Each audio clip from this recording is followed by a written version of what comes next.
என்பது எப்படி என்ன நம்ம படிச்சிருக்கோம் இல்லையா? அந்த மண் வகை பற்றி ஒரு பயிர் நட்டு அது முளைவிட்டு எப்படி விதை வருது அப்படிங்கிறது நம்ம புத்தகத்தில் தான் படிச்சிருக்கிறோம். ஆனால் இப்போ வந்து நம்ம நிஜமாக எவ்வளோ கஷ்டப்படுறாங்க விவசாயிங்க அப்படின்னு சொல்லிட்டு இந்த வயலில் நம்ம பார்க்கும்போது நல்லா தெரியுது இல்லையா?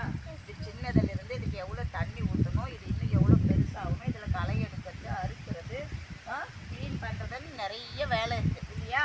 ஆனால் நம்ம என்ன பண்ணுறோம்? நிறைய சாப்பாட்டெல்லாம் நம்ம என்ன பண்ணுறோம்?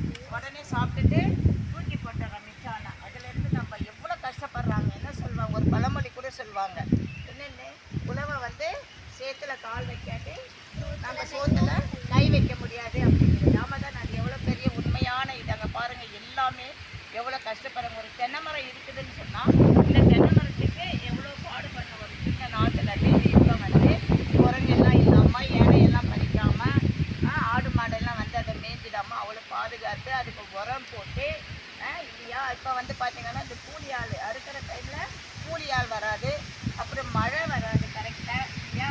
அவ்வளோ ஒரு டிராபேக்கு எவ்வளோ கஷ்டப்பட்டு அந்த விவசாயி கொண்டு போட்டால். ஆனால் அவங்கக்கிட்ட ஒரு நம்ம விலை பேசுகிறோம், ஒரு படி 20 ரூபா, கண்ணக்காரனா ஆஃபா 20 ரூபான்னு சொல்கிறோம். அதே ஒரு நல்ல கடையில் போய் கடையிலலாம் நம்ம பொருளுங்க வாங்கும்போது என்ன பண்ணுறோம்? டிபார்ட்மெண்ட் ஸ்டோர்லாம் அவங்க எவ்வளோ கேட்குறாங்களோ அவ்வளோ நம்ம கொடுத்துட்டு வந்துடுறோம். ஆமாம் தானே? அந்த மாதிரிலாம் செய்யாமல் பாரு எவ்வளோ கஷ்டப்படுறாங்க. நீங்கள் இந்த விவசாயத்தை நல்லா பாதுகாக்கணும். இன்னும் இருக்கிறவங்களுக்கு இதை சொல்லணும். விவசாயத்தில் எவ்வளோ இருக்கு இல்லையா? இப்போ நான் நவீன விவசாயத்துல எல்லாம் கூட நிறைய வந்துட்டு இருக்கு. நம்மளாம் படிக்கிறோம், முன்ன மாதிரியெல்லாம் இல்லை. ஏர் உழுறது, செய்கிறது, பயிர் கட் பண்ணுறதுக்கு, அப்புறம் என்ன தண்ணியில் என்ன மாதிரி விளைச்சல் வரும், எந்த மண்ணில் என்ன மாதிரி விளைச்சல் வரும், அந்த மாதிரிலாம் கண்டுபிடிக்கிறதுக்கு கூட நிறைய நவீன கருவிகள் வந்துட்டு இருக்குது.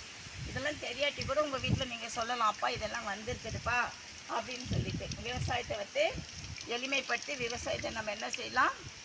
காப்பாற்றலாம். எல்லாருமே விவசாயத்துக்கு முன்னுரிமை கொடுத்து நீங்கள் விவசாய படிப்பெல்லாம் நிறைய படிக்கலாம். ஓகேவா? எல்லாம் செய்வீங்களா? விவசாயத்தை காப்பீங்களா? விவசாயத்தை காப்போம்.